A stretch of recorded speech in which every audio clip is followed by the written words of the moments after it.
ವಿಜಯಪುರ ಪಟ್ಟಣದ ಜಿಎಂ ಸರ್ಕಲ್ನಲ್ಲಿ ಚಿತ್ರನಟ ದಿವಂಗತ ವಿಷ್ಣುವರ್ಧನ್ ಅವರ ಅಭಿಮಾನಿಗಳು ವಿಷ್ಣುವರ್ಧನ್ ಅವರ ಪ್ರತಿಮೆಯನ್ನು ಪ್ರತಿಷ್ಠಾಪನೆ ಮಾಡಲು ಮುಂದಾಗಿದ್ದ ವೇಳೆ ಪುರಸಭೆಯ ಸಿಬ್ಬಂದಿ ಹಾಗೂ ಪೊಲೀಸರು ಅಡ್ಡಿಪಡಿಸುತ್ತಿದ್ದು, ಇದು ಚಿತ್ರನಟನಿಗೆ ಮಾಡುತ್ತಿರುವ ಅವಮಾನ ಎಂದು ಮಾಜಿ ಪುರಸಭೆ ಸದಸ್ಯ ಬಲಮುರಿ ಶ್ರೀನಿವಾಸ್ ಆರೋಪಿಸಿದರು.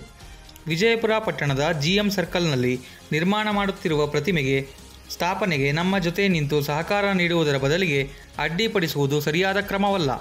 ನಾವು ಪ್ರತಿಷ್ಠಾಪನೆಗೆ ಮಾಡುತ್ತಿರುವ ಜಾಗ ಪುರಸಭೆಗೆ ಸೇರಿದ್ದಲ್ಲ, ಖಾಸಗಿ ಜಾಗ. ಇಲ್ಲೇ ಪ್ರತಿ ವರ್ಷ ನಾವು ಕನ್ನಡ ಧ್ವಜ ಆರೋಹಣ ಮಾಡುತ್ತೇವೆ. ನಾವು ಪ್ರತಿಷ್ಠಾಪನೆ ಮಾಡುವ ಜಾಗದಿಂದ ಸಾರ್ವಜನಿಕರಿಗೆ ಯಾವುದೇ ತೊಂದರೆಯಾಗುತ್ತಿಲ್ಲ. ಆದರೂ ಯಾರೋ ಒಬ್ಬರು ನೀಡಿರುವ ಮೂಕ ಅರ್ಜಿಯನ್ನು ಇಟ್ಟುಕೊಂಡು ಪ್ರತಿಷ್ಠಾಪನೆಗೆ ಅಡ್ಡಿಪಡಿಸುವುದು ಬೇಸರ ತಂದಿದೆ ಎಂದು ಬೇಸರ ವ್ಯಕ್ತಪಡಿಸಿದರು. ಪ್ರತಿಮೆಯ ಪ್ರತಿಷ್ಠಾಪನೆಗೆ ಅವಕಾಶ ಕೊಡಿ. ಇಲ್ಲಿ ಯಾವುದೇ ಅಚಾತುರ್ಯಗಳು ನಡೆಯದಂತೆ ನಾವೇ ನೋಡಿಕೊಳ್ಳುತ್ತೇವೆ. ಏನಾದರೂ ಅನಾಹುತ ಆದರೆ ನಾವೇ ಹೊಣೆಗಾರರಾಗುತ್ತೇವೆ. ನಮಗೆ ಅವಕಾಶ ಕೊಡಿ ಎಂದು ಅಭಿಮಾನಿಗಳು ಮನವಿ ಮಾಡಿಕೊಂಡರು. ಸ್ಥಳಕ್ಕೆ ಬಂದಿದ್ದ ಪುರಸಭೆ ಮುಖ್ಯಾಧಿಕಾರಿ ಜಿಆರ್ ಸಂತೋಷ್ ಅವರು, ಸರ್ಕಾರದ ನಿರ್ದೇಶನವನ್ನು ಎಲ್ಲರೂ ಪಾಲಿಸಬೇಕು.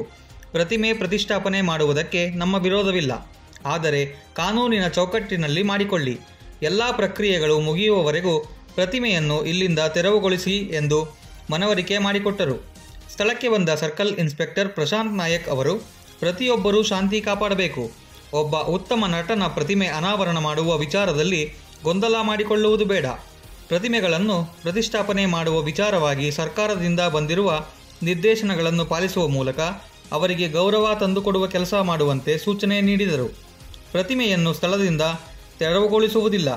ಕಾನೂನು ಪ್ರಕಾರ ಎಲ್ಲ ಪ್ರಕ್ರಿಯೆಗಳು ಮುಗಿದ ನಂತರ ಅಧಿಕೃತವಾಗಿ ಅನುಮತಿ ಪಡೆದು ಪ್ರತಿಷ್ಠಾಪನೆ ಮಾಡಿಕೊಳ್ಳುವಂತೆ ಸಲಹೆ ನೀಡಿದ್ದರಿಂದ ಪರಿಸ್ಥಿತಿ ತಿಳಿಯಾಯಿತು. ಈ ಸಂದರ್ಭದಲ್ಲಿ ಮಾಜಿ ಪುರಸಭೆ ಸದಸ್ಯರಾದ ಎಂ ನಾಗರಾಜ್, ಜಿಎಂ ಚಂದ್ರು, ಮುಖಂಡ ಪ್ರಕಾಶ್, ರವಿಕುಮಾರ್, ರಮೇಶ್, ಕರಾವೆ ಅಧ್ಯಕ್ಷ, ಜಿಲ್ಲಾ ಸಂಚಾಲಕ ಮಹೇಶ್ ಕುಮಾರ್ ಮಾಸ್ ಸೇರಿದಂತೆ ಅಭಿಮಾನಿಗಳು ಮತ್ತಿತರರು ಇದ್ದರು.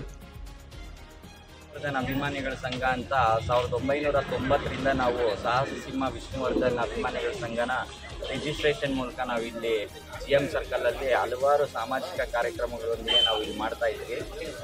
ಈಗ ವಿಷ್ಣುವರ್ಧನ್ ಅವರು ನಮ್ಮನ್ನು ಅಗಲಿರೋದ್ರಿಂದ ನಾವು ಇಲ್ಲೊಂದು ಅವರು ಪುತ್ಥಳಿ ನಿರ್ಮಾಣ ಮಾಡಬೇಕು ಅಂತ ನಾವು ಹಲವಾರು ವರ್ಷಗಳಿಂದ ನಾವು ಒಂದು ಕನಸನ್ನು ಕಂಡಿದ್ವಿ. ಅದು ಇವಾಗ ನನಸಾಗ್ತಾ ಇತ್ತು.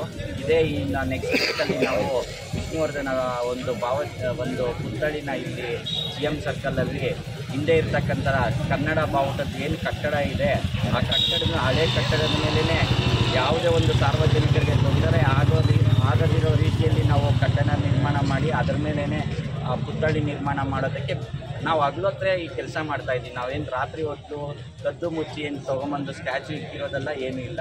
ಆದರೆ ಈಗ ಇಂಥ ಒಂದು ಮೇರು ನಟನ ಒಂದು ಪುತ್ಥಳಿ ನಿರ್ಮಾಣ ಮಾಡೋದು ಸಮಯದಲ್ಲಿ ಯಾರೋ ಗೊತ್ತಿಲ್ಲದಿರ್ತಕ್ಕಂಥವರು ಪುರಸಭೆಗೆ ಒಂದು ಮನವಿಯನ್ನು ಕೊಟ್ಟಿದ್ದಾರೆ. ಇದು ಅವರು ಮಾಡಿರೋದು ಪರವಾನಗಿ ತೊಗೊಂಡಿಲ್ಲ ಅಂತ. ಆ್ಯಕ್ಚುಲಿ ಇದು ಬಂದು ಪ್ರೈವೇಟ್ ಜಾಗ, ಏನು ಮುನ್ಸಿಪಾಲ್ಟಿ ಜಾಗ ಅಲ್ಲ, ಪ್ರೈವೇಟ್ ಜಾಗದಲ್ಲಿರೋದ್ರಿಂದ ನಾವು ಪರವಾನಗಿ ತೊಗೊಂಡಿದ್ರೆ ನಾವು ಮಾಡಿದ್ದೀವಿ. ಪರವಾನಗಿ ತೊಗೊಬೇಕು ಅಂದರೆ ತೊಗೊಳೋಣ, ಅದು ಸೌಜನ್ಯವಾಗಿಯೇ ಹೇಳ್ಬೋದಾಗಿತ್ತು ನಮಗೆ. ಇಲ್ಲ ನೀವು ಪರವಾನಗಿ ಒಂದು ತೊಗೊಂಡು ನೀವು ಕೆಲಸ ಮಾಡಿ ಅಂದರೆ ನಾವು ಮಾಡ್ತಾಯಿದ್ವಿ. ಇಂಥ ಸಮಯದಲ್ಲಿ ಮುನ್ಸಿಪಾಲ್ಟಿಯಿಂದ ಏಕಾಏಕಿ ಏನೋ ನಾವು ಇಲ್ಲಿ ಭಯೋತ್ಪಾದಕರ ಒಂದು ಏನೋ ಸ್ಟ್ಯಾಚ್ಯೂ ನಿರ್ಮಾಣ ಮಾಡ್ದಂಗೆ ಬಂದು ದೊಡ್ಡ JCBಗಳು ಪೊಲೀಸವ್ರನ್ನ ಇವ್ರನ್ನೆಲ್ಲ ಕರ್ಕೊಂಡು ಬಂದು ತೊಗೊಂಬಂದಿರೋದು ನಿಜಕ್ಕೂ ನಾವು ಅಭಿಮಾನಿಗಳಿಗೆ ತುಂಬ ಆಘಾತ ತಂದಿದ್ದೀವಿ. ಸತೀಶ್ ಕುಮಾರ್ ಜಿ, ವಿಜಯ ನ್ಯೂಸ್, ವಿಜಯಪುರ.